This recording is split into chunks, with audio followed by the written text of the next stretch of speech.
அனைவருக்கும் வணக்கம். நான் கலைமகள் ஆதிவனத்திலிருந்து. இயற்கையோட ஒவ்வொரு உயிருமே ஒரு அதிசயம், ஒரு கதை சொல்லுதுங்க.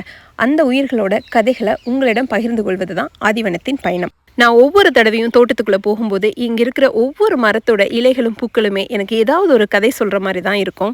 இன்று ஆதிவனத்திலிருந்து ஒரு வண்டோட இனிமையான ரீங்கார இசையை தான் கேட்க போறீங்க. கொஞ்ச நாளாவே நான் தோட்டத்துக்குள்ளே போகும்போது இந்த வண்டோட ரீங்கார சத்தம் கேட்டுட்டே இருக்கும். அந்த வண்டை தேடி போகும்போது அது சத்தத்தை நிறுத்திடும். நீண்ட நாளைக்கு அப்புறம் அந்த வண்டோட சத்தத்தையும் கேட்டேன், வண்டையும் நான் பார்த்தேன். இந்த வண்டோட பெயர் இலக்கிய நூல்களிலும் சினிமா பாடல்களிலும் கூட உவமையா பயன்படுத்தப்பட்டு இருக்கு. அப்படி என்னதான் அதிசய வண்டுன்னு பாக்குறீங்களா? அதோட பேரு சில்வண்டு.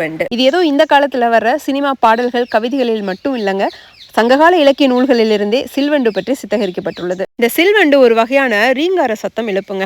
அந்த ஓசையை தான் புலவர்கள் உவமையா வைத்து பாடல்கள் இயற்றியிருக்காங்க. எதற்கெல்லாம் உவமையா பயன்படுத்தியிருக்காங்க தெரியுங்களா? இயற்கையோட அழகை வர்ணிக்கவும், தலைவன் தலைவி காதலை கொண்டாடவும், அதே சமயம் அந்த காதலோட பிரிவின் துயரத்தையும் ஏக்கத்தையும் வெளிப்படுத்தவும் பயன்படுத்தியிருக்காங்க. பேர்பட்ட இலக்கிய புகழ் பெற்ற அந்த சில்வண்டை எங்களோட தோட்டத்துல முதல் முறையா பார்த்த அந்த ரீங்கார சத்தத்தையும் நான் கேட்டேன். அதை நீங்களும் பார்க்கணும், அந்த ரீங்காரத்தை கேட்கணுங்கிறதுக்காக தான் இந்த வீடியோ.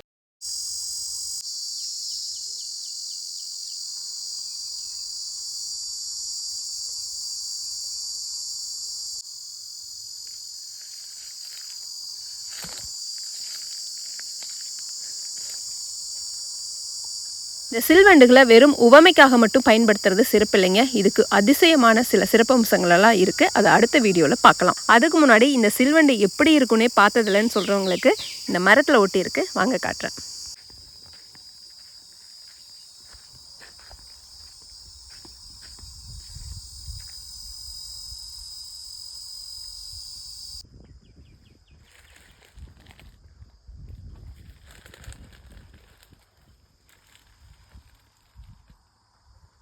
இப்போ சில்வண்டு எப்படி இருக்குன்னு உங்களுக்கும் தெரிஞ்சிருக்கும். ஒரு முறையாவது கையில் தொட்டு பார்த்து ரசிக்கலான்னு முயற்சி பண்ணினேன், முடியல, பறந்து போயிடுச்சு.